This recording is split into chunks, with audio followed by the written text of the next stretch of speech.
기도하시겠습니다. 하나님, 오늘도 사방이 막혀서 바로 볼 곳이 오직 하나님밖에 없는 그 한 사람을 위해서 또 하나님 오늘도 말씀을 증거하게 하시는 줄 믿습니다. 하나님, 그 자리에서 하나님 살아계심을 보게 하시고 여전히 나와 함께하고 계신 하나님 알게 하시고 그 하나님이 나를 어떻게 도우셨는지 내 삶에 하나님을 증거하는 증거자의 삶으로 세워주실 것이니 또한 감사합니다. 오늘 이 종의 입속에 말을 넣어주시고 또 말을 내시고 말의 출입을 하나님의 파수꾼이 지키게 하셔서 하나님 온전히 하나님 증거하는 한 시간 되게 하여 주시옵소서. 그렇게 역사하실 우리 구주 예수 그리스도의 이름으로 기도하옵나이다. 아멘. 오늘 읽어드린 본문 말씀은 제가 캄보디아 사역을 마치고 베트남을 거쳐서 올 때 6시간 비행기를 타고 오는데 저가 항공인데 밥도 안 주고 앞에 모니터도 없고 그 속에서 옆에 밥을 먹고 배는 고프고 주님, 나는 왜 이렇게 밥도 신청도 못하고 이렇게 좁은 데서 이렇게 힘들까요 하다가 높은 곳이니 하나님 말씀을 읽어야겠다. 그때 저의 성경 진도는 민수기였는데 민수기를 다 읽으면서 그 비행기 안에서 하나님 은혜를 주시는데 눈물이 폭풍같이 쏟아졌습니다. 그러면서 느끼는 것이 하나님은 비행기 안이서나 방에서나 교회에서나 나를 찾는 자를 여전히 만나주시는 분이시구나, 이 생각을 하면서 얼마나 큰 은혜가 되었냐면 그 중에 저에게 가장 도전이 되었던 말씀이 오늘 읽어드린 말씀입니다. 저는 믿음의 사람들을 보면 참 도전이 되는데 저는 사실 죽고 싶지 않습니다. 죽음이 두려워서가 아니라 어쩌면 에녹은 어떤 믿음을 보였길래 죽음을 맛보지 않고 하나님께 갔을까? 어떻게 하나님과 동행하다가 그렇게 하나님과 함께 그 나라에 갔을까? 죽음이 싫어서가 아니라 에녹과 같은 믿음이 내 안에 있기를 바라면서 나도 죽음을 맛보지 않고 하나님이 그것이 젊을 때이든 그것이 나이 들어서이든 그런 믿음의 사람이 되고 싶다, 이런 말씀의 도전들을 받습니다. 아브라함과 같이 또 병거 타고 하늘에 올라갔으니 하나님이 내게 병거를 보내셔서 나를 하늘에 올리실 때는 그렇게 나를 올리셨으면 좋겠다. 늘 삶의 믿음의 사람들이 저에게 도전이 됩니다. 그날은 갈렙이 그렇게 도전이 되었습니다. 그 갈렙은 정말 하나님께 인정을 받은 그 사람이었습니다. 오늘 말씀에 보니까 갈렙은 그 마음이 다른 사람들과 다르다고 하나님이 인정하고 계셨습니다. 아니, 도대체 무엇이 달랐길래 이렇게 하나님이 인정을 하실까 봤더니 온전히 따랐다는 거예요. 그런데 그 온전히 따른 게 도대체 무엇일까 연구해서 그러보니 하나님의 말씀은 결코 어렵지가 않았습니다. 남들이 다 큰 문제 앞에서 다 땅을 치고 통곡할 때에 갈렙은 하나님이 내게 행하셨던 일을 기억해낸 사람이었습니다. 너무나 쉬웠습니다. 그렇구나. 14장을 보니까 문제 앞에서 사람들이 어떻게 하냐면 온 회중이 소리를 높여 부르짖으며 백성이 밤새도록 통곡하였더라, 이랬는데 갈렙은 아니야, 그들은 우리의 밥이야. 하나님이 우리를 홍해도 가르셨고 반석에서도 물이 나게 하셨고 이런 갈렙은 내게 행하셨던 하나님의 능력을 이 어려움 가운데에서도 기억해냈기 때문에 하나님이 갈렙의 믿음을 보시고 얘는 다른 사람들과 다르구나, 얘는 나를 온전히 따르는구나, 이렇게 하나님이 인정하신 사람이 되었습니다. 그래서 제가 거기에서 내게 행하셨던 하나님이 내 어려움의 순간마다 내게 어떻게 행하셨는지 그 행하심을 증거하는 삶으로 살아야겠다, 이렇게 제 마음의 동기가 되었습니다. 극동방송에서 주일 오후 5시 30분에 제가 늘 하늘편지라는 프로를 좀 진행하고 있는데 예배 마치고 집에 가시다가 또 다른 곳에 가시다 오늘 들으실 수도 있겠습니다. 그 극동방송을 통해서 제가 한번 나눈 적이 있는데 오늘 여러분들에게 한번 이 내용을 나눠보도록 하겠습니다. 제 이야기는 아니고 부름받아 나선 이 몸이라는 저자가 쓴 글입니다.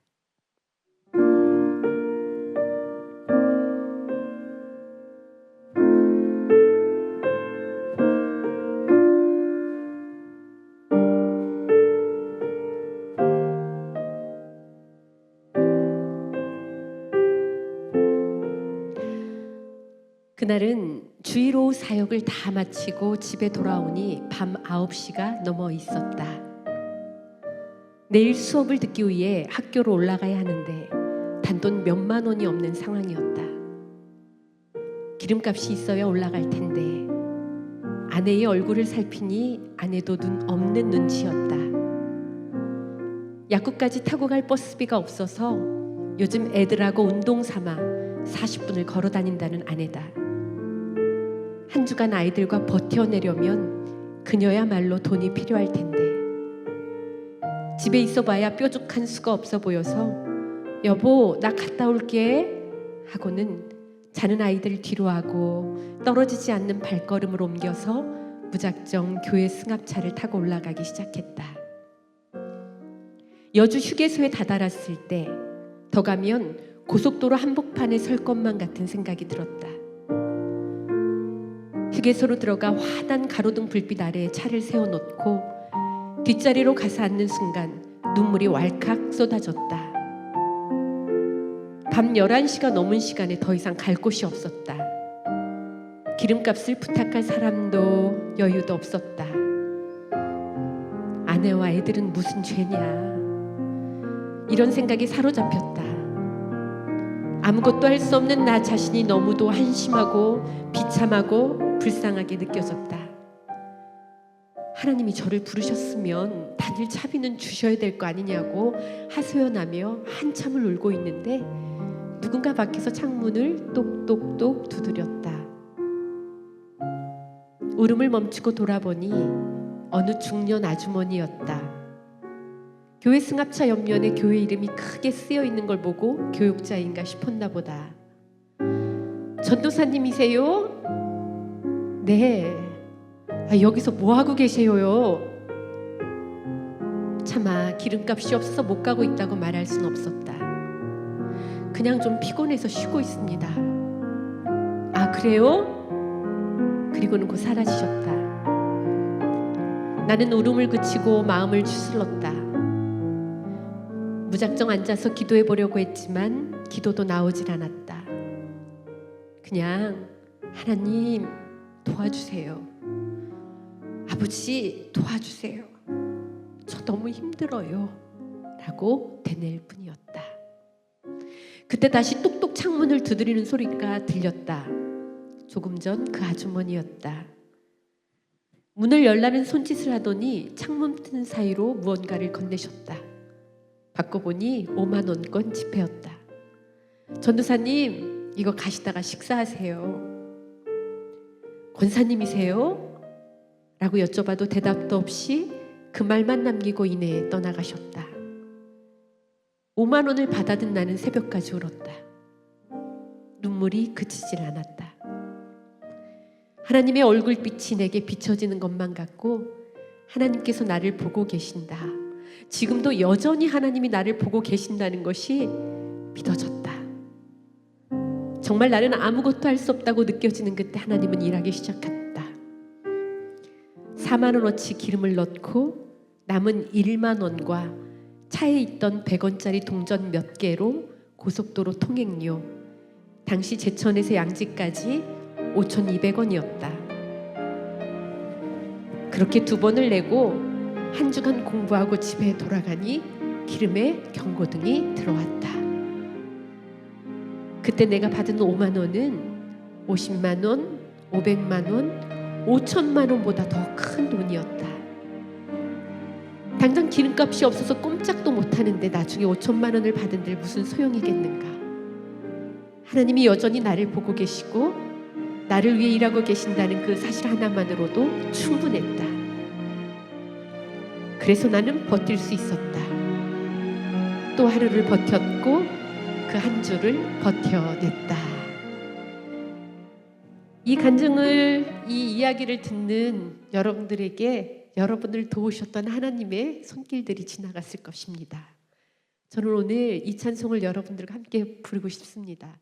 저에게 하나님도 이런 하나님이셨는데 늘 신실하시고 늘 변함이 없으시고 그 약속을 지키신 하나님이셨습니다.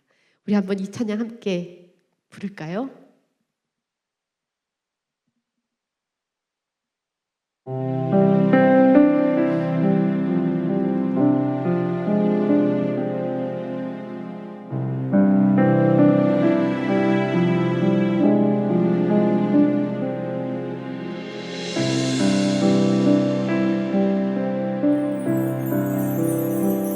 제게 하나님은 하나님 한 번도 나를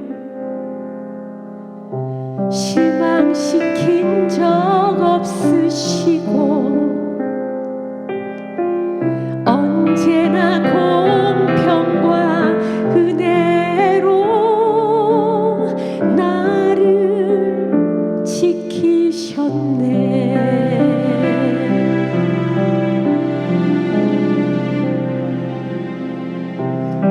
여러분들 같이 찬양합니다. 지나온 모든 세월들, 지나온 모든 세월들 돌아보아도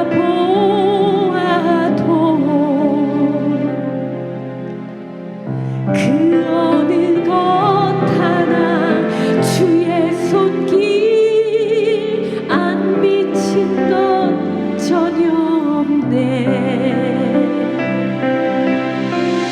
오 신실하신 주,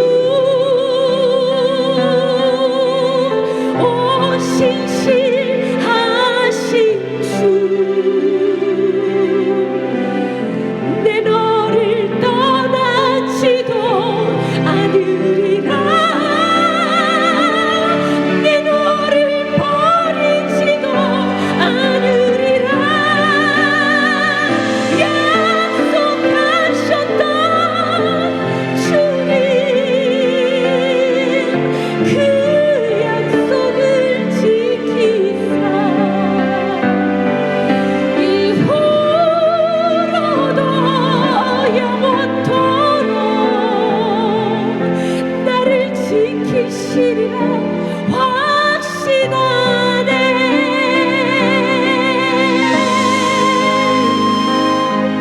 믿어주시는 분만 아멘 하시기 바랍니다. 아멘. 감사합니다. 오늘도 찬송을 통해서 우리에게 말씀과 또 새로운 약속을 주시는 그 하나님이십니다.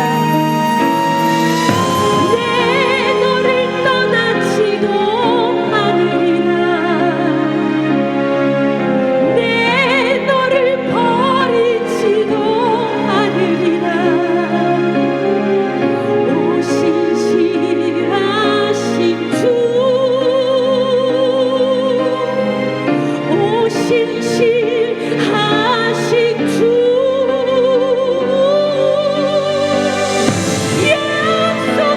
약속하셨던 주님, 그 약속을 지키사 이후로도 영원토록 나를 지키시리라 확신하네. 이후로도 영원토록 너를 지키시리라 확신하네.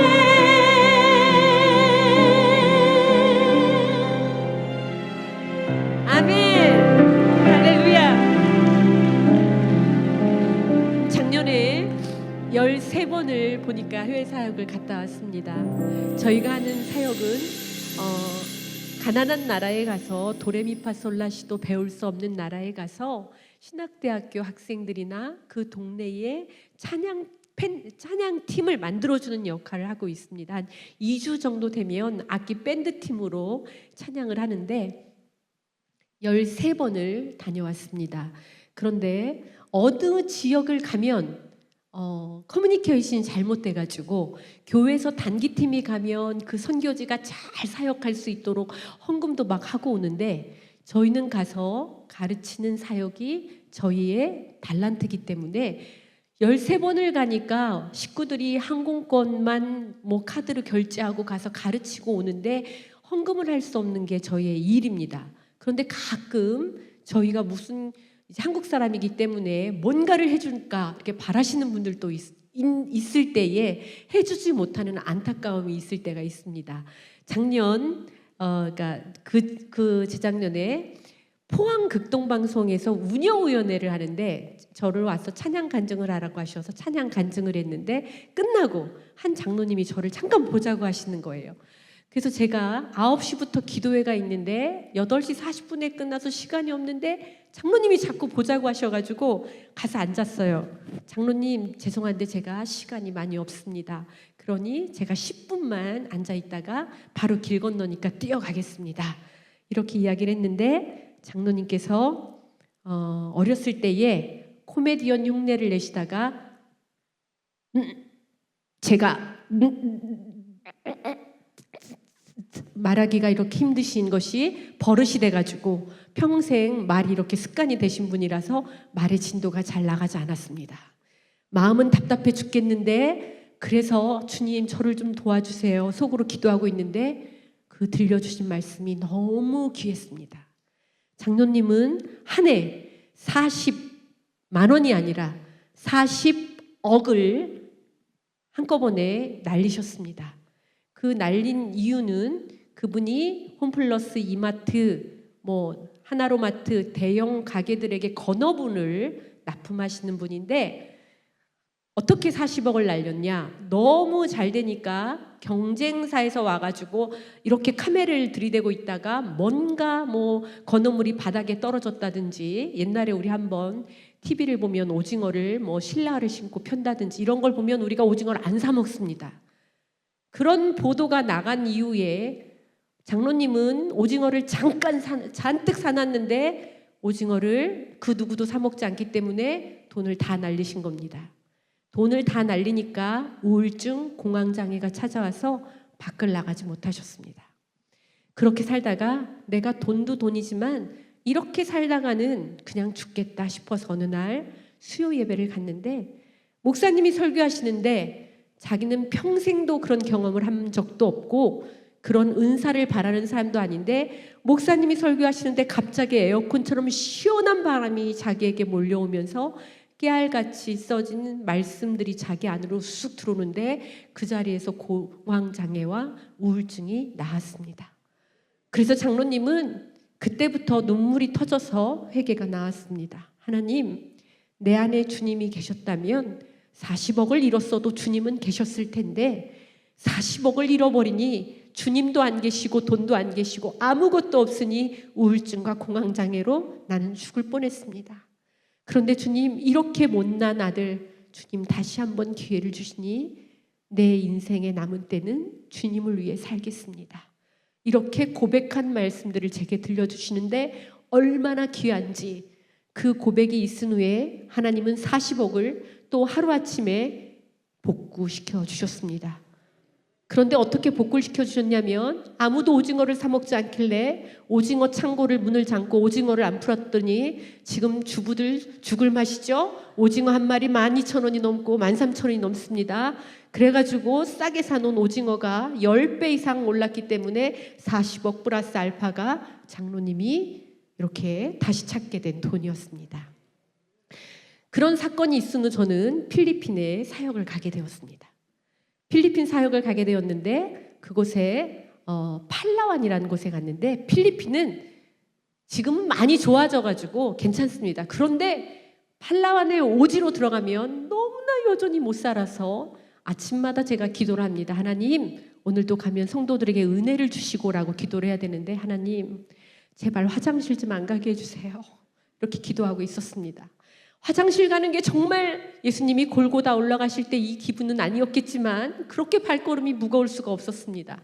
물 한 바가지 떠가지고 천막 친 그곳을 들어가려 치면 아예 내가 정말 병에 걸려도 뭐 저기 못 가겠다 이런 생각이 들 정도인데 어느 날은 선교사님이 그렇게 말씀하셨습니다. 오늘 가는 교회는 화장실이 없습니다. 그래서 제가 그렇게 하나님께 기도했습니다. 주님 들으셨죠? 오늘은 절대로 가면 안 됩니다. 이렇게 하나님께 기도했는데 하나님이 제 기도를 응답해 주셨습니다. 저는 화장실에 가고 싶지 않았어요. 그런데 저보다 기도를 더 많이 하는 제 동생의 기도를 안 들어주셔서 6시에 예배가 시작인데 5시 40분에 이제 소변 때문에 화장실을 가고 싶었습니다. 우리 동생이. 그래서 거기에 있는 담임 전도사님께 이렇게 이야기했습니다. I want to go toilet. 나 화장실 가고 싶어요. 그랬더니 그 전도사님이 해맑은 표정으로 no problem. Just 20 minutes take 오토바이. 걱정 없어요. 내가 오토바이 타고 20분만 가면 우리 집에서 화장실 보고 20분 걸려서 다시 오면 돼요. 이렇게 말을 했습니다. 그래서 제 동생이 한국 사람들은 계산이 빨라서 시간을 보니 갔다 오면 6시 20분. 6시부터 찬송을 할 때 반주를 해야 될 텐데 안 되겠다 싶고 그리고 창문을 보니 뉘엿뉘엿 해가 지고 있었습니다. 그래서 나 화장실 가지 않아도 돼요. 라고 이야기한 다음에 교회 뒤편 밭으로 걸어 들어갔습니다. 그리고 시원하게 볼일을 보고 걸어 나오는데 필리핀 사람들이 제 동생의 얼굴 보더니 깜짝 놀라면서 다 이렇게 이야기를 하죠. Are you okay? Are you okay? 이렇게 물어보자 제 동생이 What? 무슨 일이야? 영어 못해도 이 정도는 제 동생도 합니다. What? 이랬어요. 그랬더니 그분들이 하는 말씀이 거기는 벤밭이야.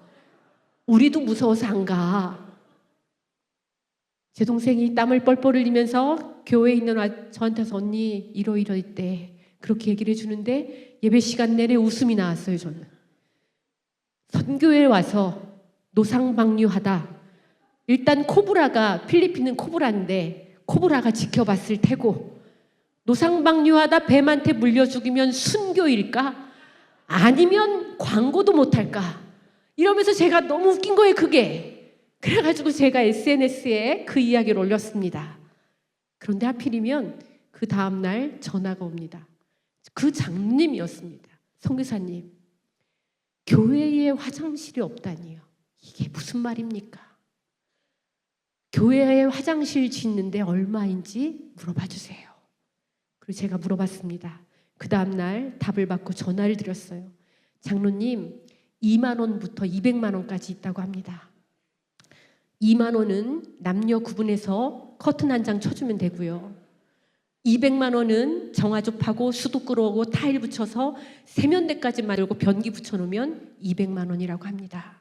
장로님께서 그 다음날 당장 200만 원을 보내주셔서 제가 선교사님께 전해드리고 이 교회에 화장실을 지어주세요 라고 말을 했습니다.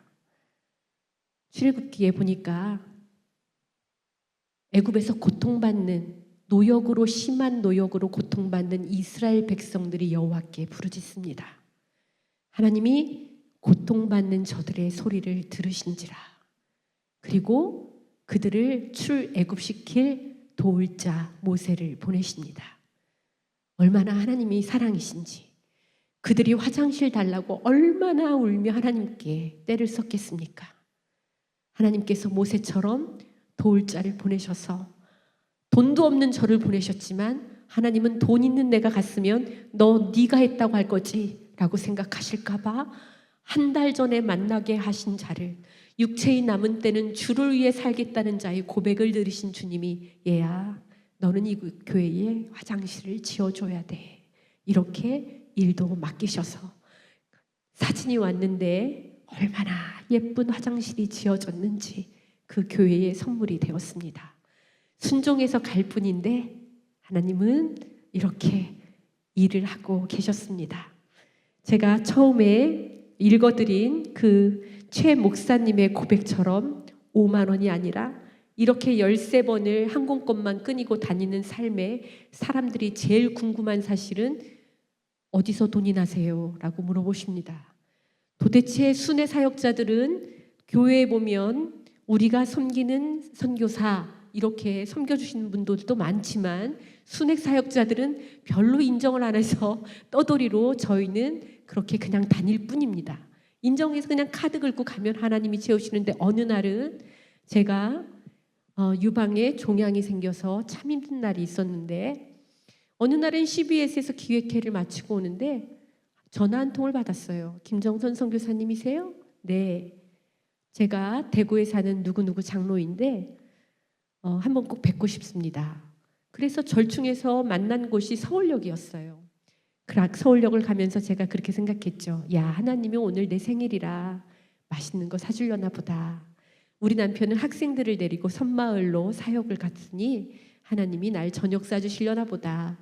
그리고 가서 봤는데 선교사님 드시고 싶은 것 드세요 라고 이야기를 해서 장로님 저 그럼 초밥 좀 사주세요. 그랬더니 일식집을 데려가셔서 1인당 7만 원짜리 정식을 사주면서 하시는 말씀이 저는 KTX 시간이 30분밖에 안 나왔으니까 많이 드세요 이렇게 얘기를 하시는데 코스로 한꺼번에 주셔서 막 정신없이 먹는데 장로님이 젓가락도 안 드시는 거예요. 그래서 제가 젓가락을 내려놓고 장로님 왜 식사를 안 하세요? 라고 여쭤봤더니 나는 밖에 밥을 못 먹습니다 라고 이야기를 하시더라고요. 그래서 제가 장로님 저도 사실 밖에서 밥을 먹으면 탈이 나서 잘 안 먹는데 오늘은 제 생일이라 제가 잘 먹겠습니다. 그리고 막 먹고 있는데 장로님이 눈물을 뚝뚝뚝뚝 흘리시는 거예요. 그래서 제가 깜짝 놀라서 장로님 제가 이게 그냥 MSG를 먹으면 안 먹다 먹어가지고 그래서 탈이 나는 거지 별일은 아닙니다. 근데 혹시 기도해 주실 모양이면 제가 지금 가슴에 종양이 있다고 하는데 조직 검사를 받아보라고 합니다. 그걸 위해서 기도해 주시기 바랍니다. 그렇게 이야기를 했는데 장로님이 계속 오시면서 가시면서 저에게 봉투 2개를 주시면서 선교사님 저는 TV를 보는 사람이 아닙니다. 그런데 어느 날 하도 잠이 안 와서 TV를 켰습니다. 근데 그때 마침 선교사님 가정이 나왔고 그리고 저는 다 잊어버리는 사람인데 일주일이 지나도 선교사님 가정이 계속 생각나고 한 달이 지나도 선교사님 가정이 너무 생각이 나서 도대체 왜 이렇게 하나님이 나를 이 가정 생각나게 하시나 봤더니 하나님이 도울 일이 있으셔서 저를 보내신 것 같습니다. 아이들에게 맛있는 것을 사주시고 내일 대학병원에 꼭 가셔서 조직검사 받으시기 바랍니다. 혹여 수술을 하실 거면 제가 그 비용을 다 감당할 테니 아무 염려하지 마세요. 그러면서 KTX를 타러 가는 장로님은 한 걸음 한 걸음 옮길 때마다 찬송이 입에서 끊이지 않는 분이셨습니다. 그러면서 하시는 말씀이 제가 명함을 드리려니 명함이 없네요. 저는 어느 회사의 누구입니다. 그런데 저는 폐암 말기가 온몸에 전이 되었고 얼마 남지 않은 상황 가운데 하나님께 간구했는데 하나님이 고쳐주셔서 남은 인생을 살고 있습니다. 이렇게 고백하고 총총히 사라지셨습니다. 저는 가끔 제 삶에 하나님이 돕는 천사를 보내신다는 걸 알기 때문에 인터넷을 찾아봐도 이분이 나오지 않는다는 것을 저는 알고 집으로 가서 오늘 이런 일이 있었는데 이렇게 하나님께서 엄마에게 천사를 보내셨네 라고 있었던 일을 고백하니까 우리 둘째가 막 가더니 공책을 하나 갖더니 엄마 하나님이 내 기도에 응답하셨어요 그러는 거예요. 그래서 왜? 그랬더니 공책에 보니까 하나님 우리 엄마 조직검사 받을 수 있게 해주세요 이렇게 거기다 써놨더라고요. 그래서 제가 그렇구나 네가 기도했구나 이 생각을 하고 혹시나 하고 인터넷을 찾아보니 저는 또 하나님의 사랑에 놀라지 않을 수 없었습니다. 있는 사람이었습니다. 대구에 지금 2천억대의 회사의 부회장님이셨는데 회장님은 하나님이시고 간증을 보니 회장님을 하나님으로 두고 자기는 부회장 일을 하고 계셨습니다. 그래서 제가 하나님께 너무나 그 사랑이 2천억대의 회사 회장을 보내서 감사한 것이 아니라 여러분 제가 김정선 선교사 온다고 할 때 아무도 저 모르시잖아요. 무명한 자들 지금은 새롭게 하소서나 이렇게 돌아다니니까 어느 분은 아시지만 무명한 자에게도 하나님은 늘 관심이 있으시고 하나님을 바라보는 자를 외면치 않으신 하나님의 사랑을 그 가운데서 또 만날 수 있었습니다. 하나님은 언제나 나를 지켜보고 계셨고 하나님의 눈은 부하고 능한 자에 있지 아니하고 지금도 바라볼 곳이 없어서 사방이 막혀서 하나님 앞에 성전에 와서 엎드리는 자를, 그 자에게 관심이 있는 하나님이란 걸 알게 되었습니다. 찬송을 한 곡 부르겠습니다. 창조의 하나님이 나의 아버지.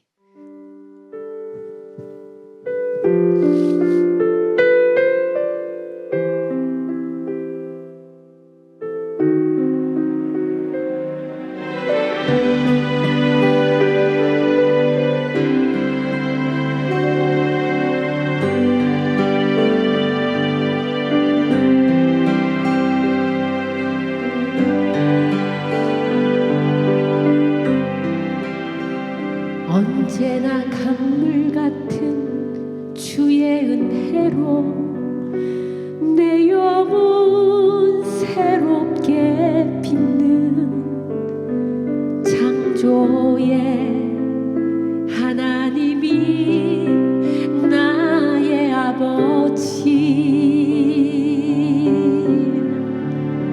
지치고 상한 마음 싸매 주시고 품 안에 안아주시는 위로의 하나님이 나의 아버지. 신실하신 하나님이 나의 아버지.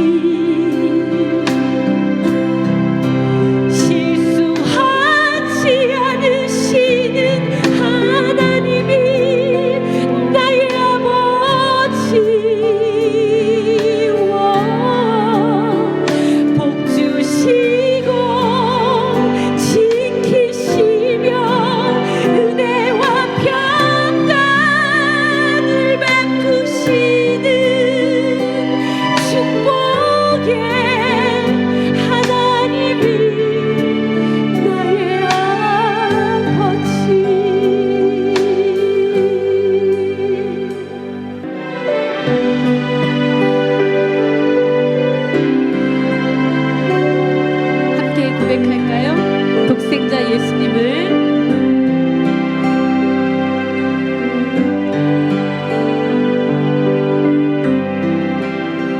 독생자 예수님을 이 땅에 보내 내 죄를 대속해 하신 구원의 하나님이, 여러분들의 아버지십니다.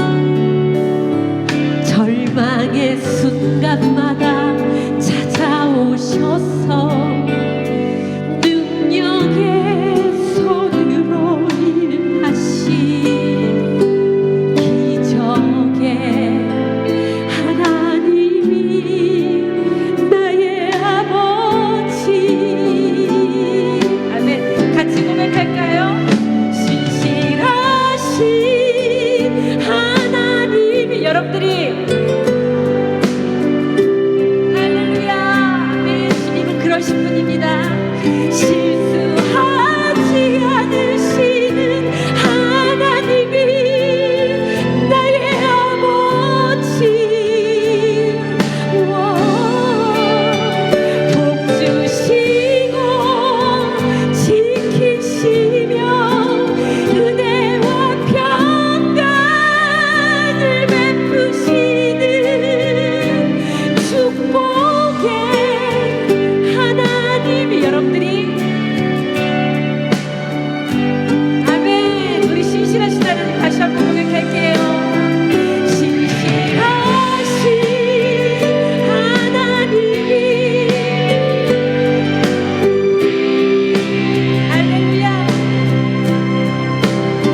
할렐루야. 이제 간증을 하나만 더 하고 마칠까 합니다.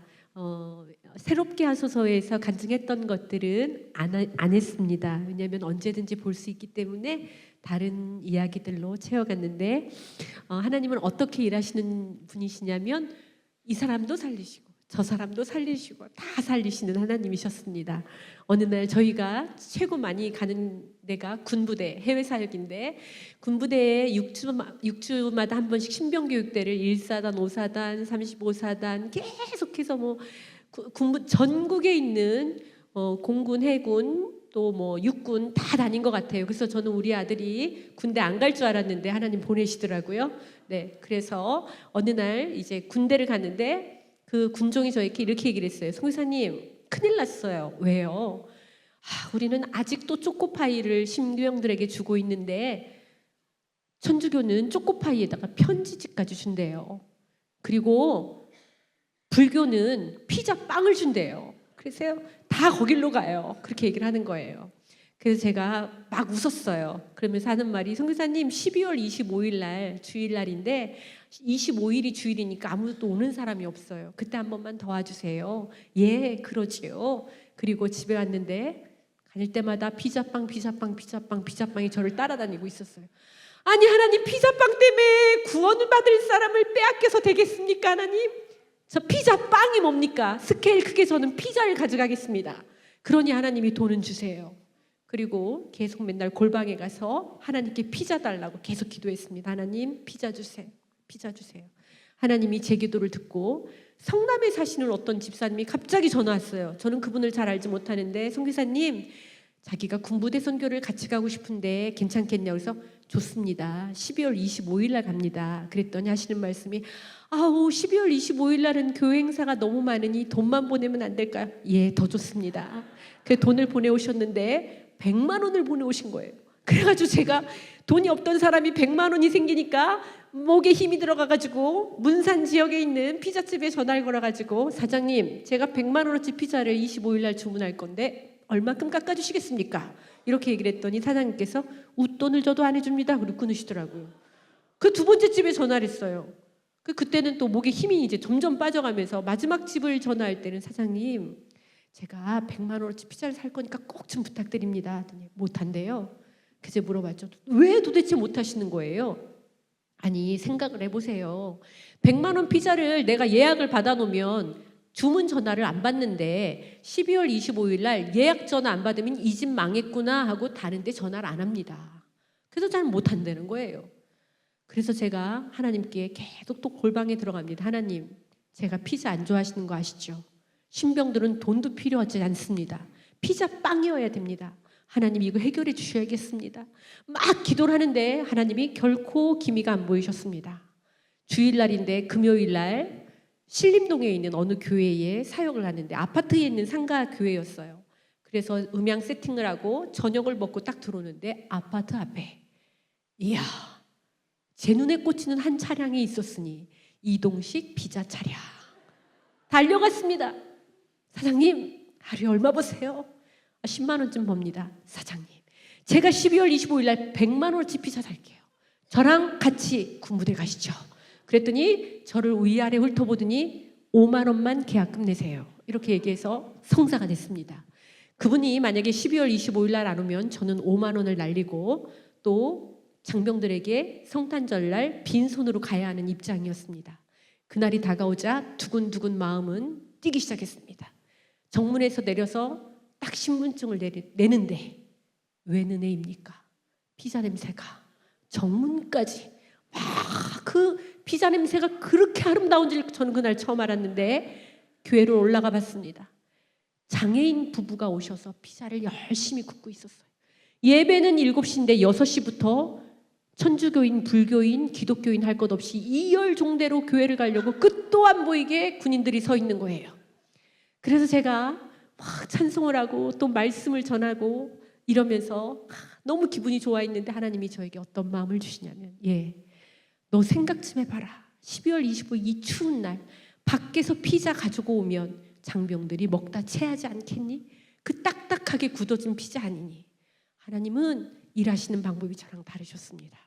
그리고 장애인 부부에게 제가 물어봤습니다. 예수 믿으세요? 아니요. 예수님 믿어보세요. 얼마나 좋은데요 하면서 복음을 전하니까 그 장애인 부부에게는 성탄절 선물로 복음과 함께 매상 100만 원, 우리 군인들에게는 복음과 더하기 피자 플러스 또 하나가 뭐가 있을까요? 장애인 부부가 100만 원어치 피자 산다고 너무 고마워가지고 콜라를 그냥 갖고 왔어요.